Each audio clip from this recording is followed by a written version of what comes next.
tight. I invite you to be a part of this flight. Immerse yourself in my atmosphere. Relax as our souls adhere and become as one. Enjoy what has begun. This can never be undone. We are connected in every way. Notice my persona is displayed. Nothing to hide. These feelings we cannot deny. I embrace the kiss on my lips. This is our personal eclipse. I clutch your gentle touch. I love you so much. As chills ride my spine, this love we define, but not into words. These feelings can only be felt and not heard. Dip into my intellectual, make it ever so sensual. Sprinkle me with your trust. This is far beyond lust. This is love that is so true. This love to the fullest we pursue. It is unexplainable science. Feel as I demonstrate my love in silence.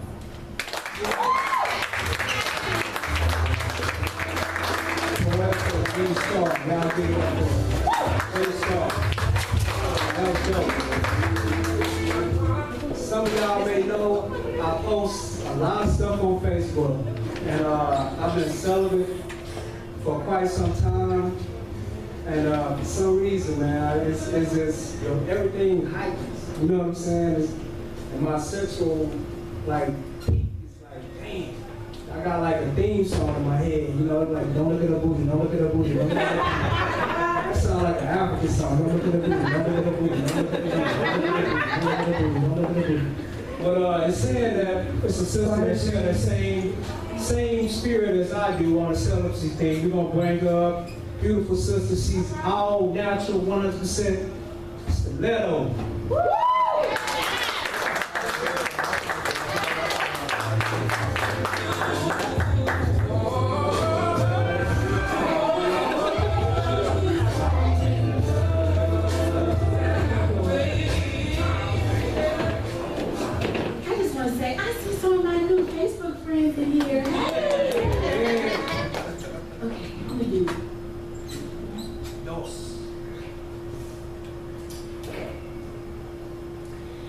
Man, shoot. How we get here? And stop faking like you have no clue what I'm talking about. See, that's the issue I don't like. Suppressing the real about how you really feel. And then turning it back on me so I can leave. Well, guess what? I'm not going nowhere. Deal with this real. You approached me with the game I wanted to play. You became the commander of my ship, and I allowed you to dock in my secret place, where others have never seen or touched nor gleaned. You instantly proved you wanted my attention and danced around the circumference of my heart that we would never part. My keys, da, da. Yeah, I just went color purple on your ass. Because how I see now, this bruise you're trying to make me take, this time I won't fake. And maybe you never had anyone love you like this, intrigue you like this, stimulate your mind, Craig, like this. Create a world where there's no one there but you and I. Where a plethora of feelings never made you feel so secure since you left your mama's womb. Never will belittle you. Look, I'm not bashing you. I can't compare you because you did this all by yourself. You stuffed me with the cracks someone stuffed you with, and this time I will take no part. I deserve better and I will get it. See, myself, I invite love. I want love, and I need love too. Unfortunately, your love took a break from love, boo. That's mine.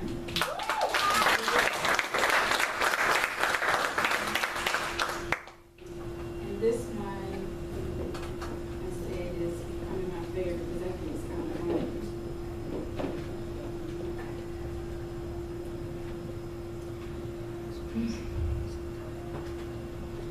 Ooh, I want you. That very thing that it takes to make you. That overload of confidence all up inside and through you. Stored up to make every single working part work in you. That package that every woman wants but doesn't extend from you. That beat of your drum that makes me skip over mountains just to hear you and I have a dream today. Yes, sir, that metaphorically correct piece of scripture, mountain move out of my way, and then one day when mountains won't exist, valleys disappear, and then and only then can we coexist. where our minds entangle and our hearts whisper to beat, heard only by its match, and a transfusion of love exclusively begins to start seeping from me. Caught by my filter, a new love needed here. Not a repetition of hurt, non-love, and simply more searching. Well, I'm here, and when you're ready, look me up.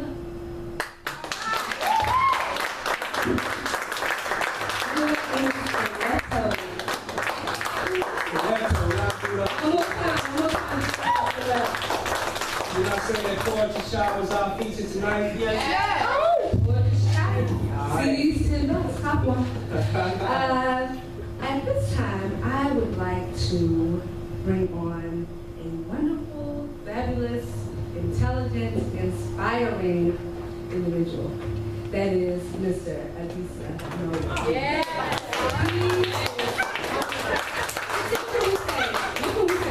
Now she gonna say, bring me up, I'm already up. Well, I'm gonna bring you over here. Alright, we good. But you all know what he's doing. He is the founder, the creator, everything of Unplugged. He's brought us all together, and we're only going up from here. And we just appreciate all that he's done and continues to do. So without further ado, let's hear from the band. Yeah.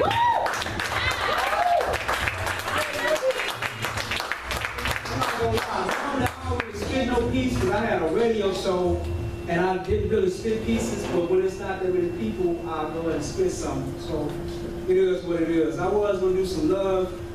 I'm gonna do something different. Do something political, you know. I kind of been catching the Trayvon Martin case on the internet. Got me feeling political. I've done this piece before, so bear with me. I just really got to memorize, so I can y'all hear me? Yeah. All right. I'm like Jean-Michel Basquiat's abstraction on the comeback. William Blake's little black boy sitting to testify on how Charles Manson's assassination attempts to Huey P. Newton's political hallucinations of pigs flying too damn high, while watching four beautiful colored girls teaching Nikki Giovanni and Michelle Obama how to do the Dougie outside the box of this judicial system, while demanding Maya Angelou's poetic justice. And yes, these trials and tribulations are so phenomenal in my mind's eye, on a prize from a rocks crying out point of view to Harriet Tubman's keeping on the down low safe, wondering if anybody's listening to hear Jehovah's Witness appears to be running late to hear Minister Farrakhan's final call for you scary ass people not to submit to simple protest. And I'm not telling you to lay down your picket signs, only hold them by the other end and pick. Or how we have forgotten the bonding and beauty of the 60s and 70s, because the 80s and 90s up to our present technologies have got us so nearsighted and so weak to keep even the laziest eye on a sparrow sitting up here asking for change. Bitch, I want $1 so I can go buy me something to drink, because the rivers of justice are so polluted. They take a nation of billions to hold us back.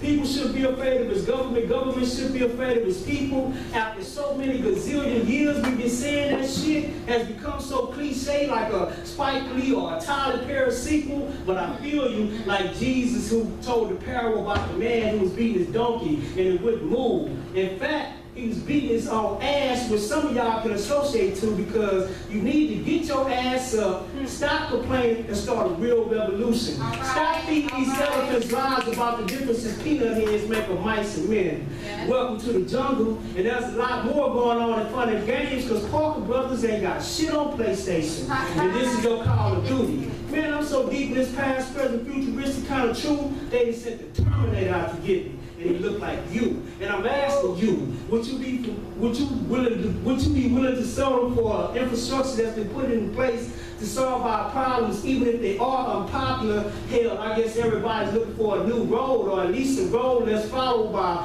followers of false pretense. Bush's most noise and embarrassed moment was when Kanye called him a racist. Now let's decipher that, yeah, he embarrassed me, keep Kanye low.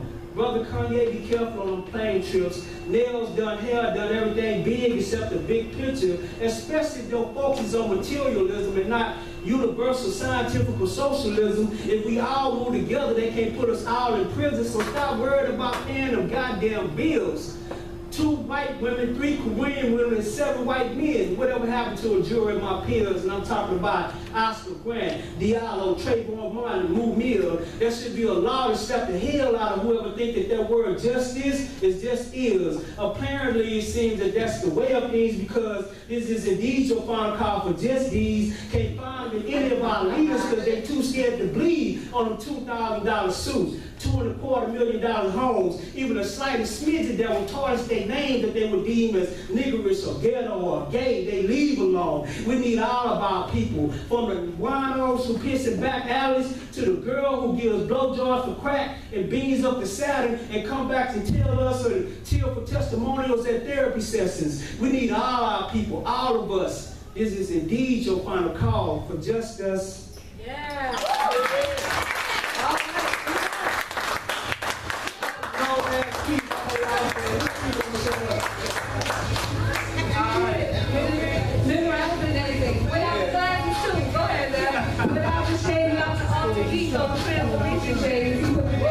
Yeah, I was a decent on that.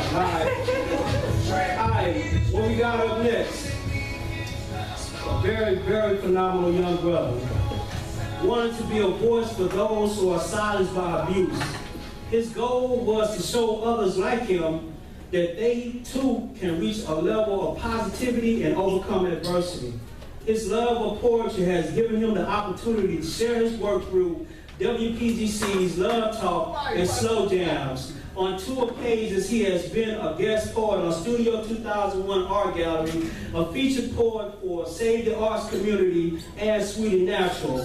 He was a spotlight poet at Busboys and Poets in Hyattsville, and 3-time featured poet at WRTR Real Talk Radio for Honeybee's Open Mic. Without further ado, let's bring our feature, my man, Chris Poetry Time.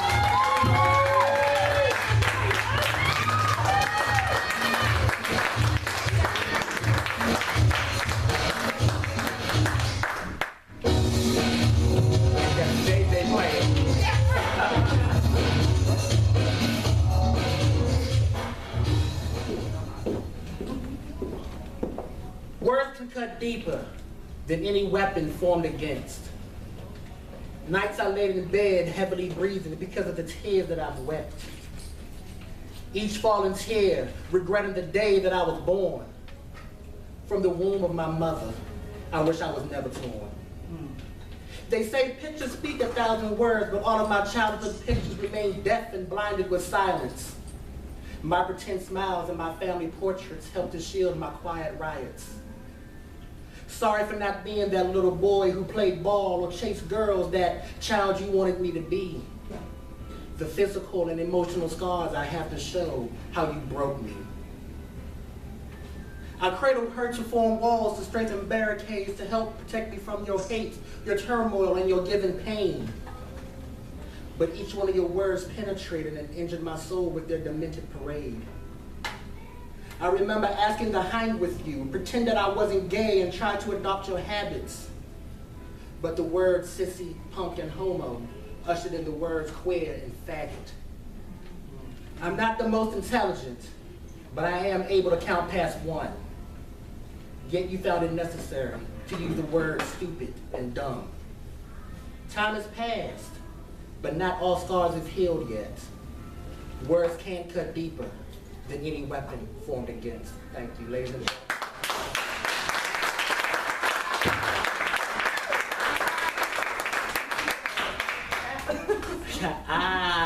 Thank y'all for coming out. First of all, I want to give a shout out to the hand dancers in the back.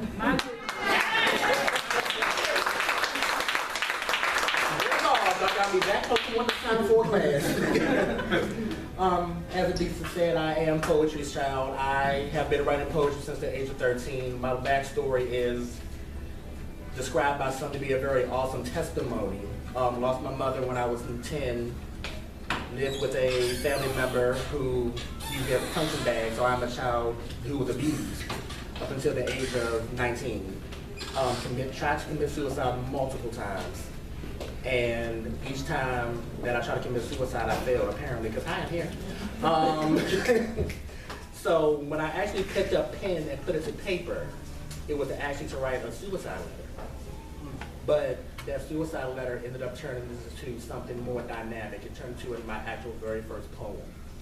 And no, I'm not going to do that once I memorize it. But it's titled To Whom It May Concern. So that poem actually freed me and actually birthed something within me that I refused to keep quiet. So every time I wrote a poem, I killed whatever was bothering me. That was my way of committing suicide. Hence, my name, Poetry.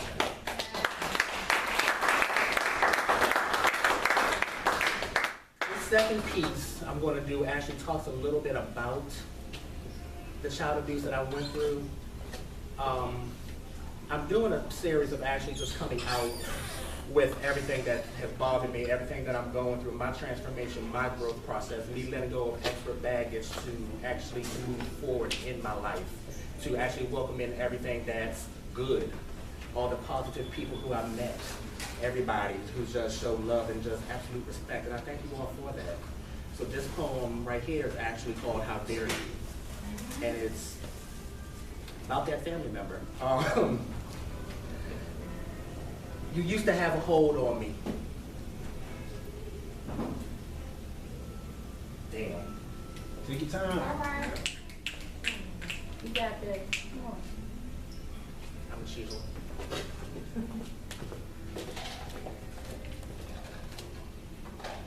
I apologize.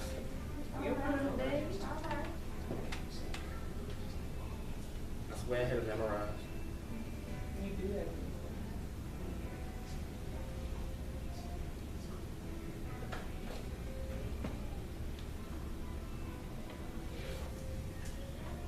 You used to have a hold on me. Living with you made me scared to breathe the very air surrounding me. I never knew when I was going to have another cut, bruise, or scrape because you felt it was necessary to teach me another lesson. You were my constant reminder of why I wanted best to befriend me and show me that side of eternity and forget everything about me that made me human. I never imagined a hate so strong could crawl from the pit of my soul, aiming towards you, but internalized for years in the heart of an innocent child screaming silently for help because I was too scared to tell. How dare you make me feel like that? Every inch of my existence will boil at the thought of me coming home after school, knowing I had to face you and your husband's anarchy. The stained laugh of a broken child's smile plagued me. Wearing loose clothes placed upon me to shield the pain that you placed upon me with your fist of fury. Days I missed from school because the blood would not stop pouring. Stop crying like a bitch and take it like a man was always your closing statement. So I closed my eyes and I wished to die in my sleep. The rising hate of an innocent child. How dare you make me feel like that? How I wish February 1st, 1991 never came to exist. That night the main woman in my life was taken from me and I felt my reality torn away. And every time I was beat down like a nigga in the street, I hated her to leave me and suffer in a world I did not want or make. Lord, Father God, forgive me for I'm about to sin again. I pray you in my life and reunite me and my mother again. This body is hurt, my mind is crying, I feel my soul no longer speaking to me. The prayer of a 12-year-old boy never answered, but the muffled cries heard invited more cuts, bruises, and scrapes, because it was said that crying is for the weak. How dare you make me feel like that? For so long I roamed this earth with pieces to a puzzle scrambled by the way you chose to love me and prepare me for life. That scared child within, I can still hear cry from time to time, and I can still recall the taste of your fist against my mouth. I used to stand as a broken bruise, but now I'm bruised but not broken with emotions I'm still having to mend. For my own sake, I forgave you a long time ago, but I'll never forget. How dare you make me feel like that? Thank you.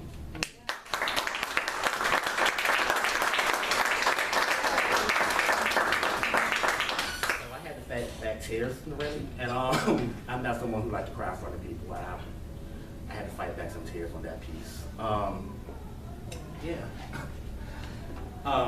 So yeah, that was that poem, How Dare You. And it's amazing that the person who I'm referencing in that poem she and I, we speak, but we don't have that actual connection like two siblings should.